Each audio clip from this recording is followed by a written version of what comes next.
You are me. And an hour training. Tuana said, "Wa Brian Tia." And what you know, my comfort pass, Mimbra. And it is Abuba be right. Shapani be chan. The day boy could to do. To meet me now, I dare to any. I dare to any. So they are called. Ninety, but I say, my comfort.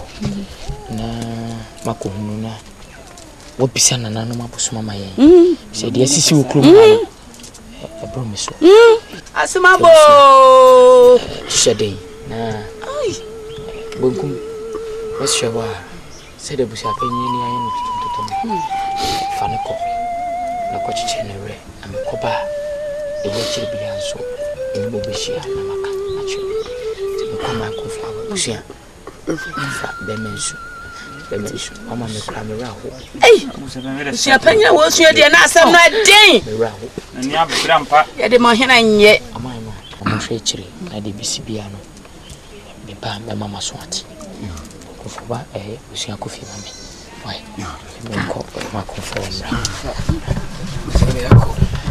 mra bemensu sasa na de me nesi fom ni e passe mo na nua bubre wo de antiasi ta efiri eguma yu woni mi se ebia efi bi no de aka efuo so de asema bo ya se de yesema wo me enko me boba ba tene kankan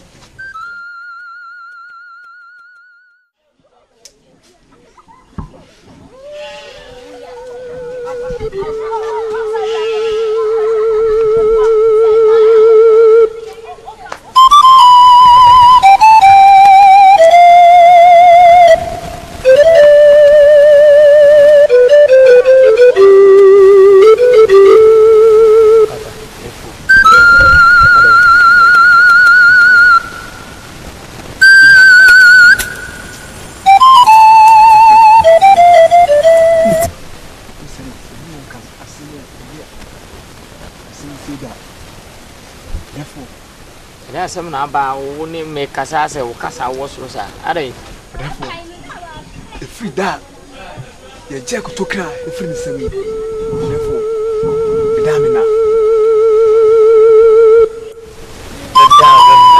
so da ye anase wo ye den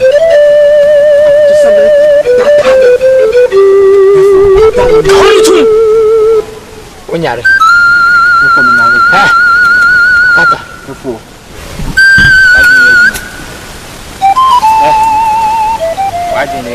therefore efiri da o de me ban fi ada be na maka asemisi fatoda tuna ye kunu no ne saman ejira na wa ho de angowi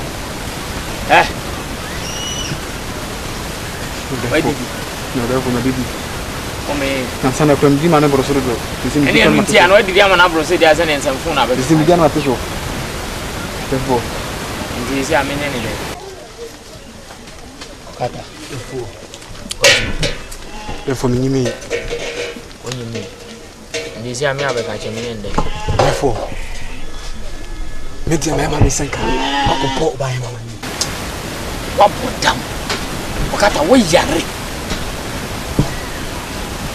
ha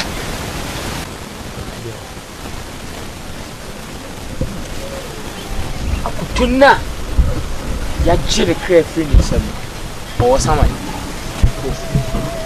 to sana tata dabi na o wa honi agu wa ba kasa kwa ya sama na chere kata wajimi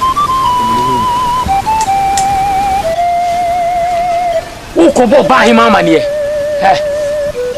kata o ko bo ba hi mama ni from damina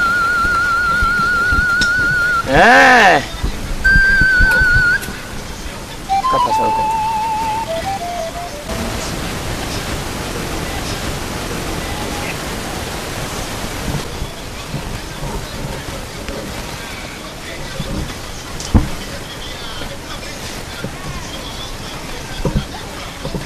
Ogidi! Ogidi! I'm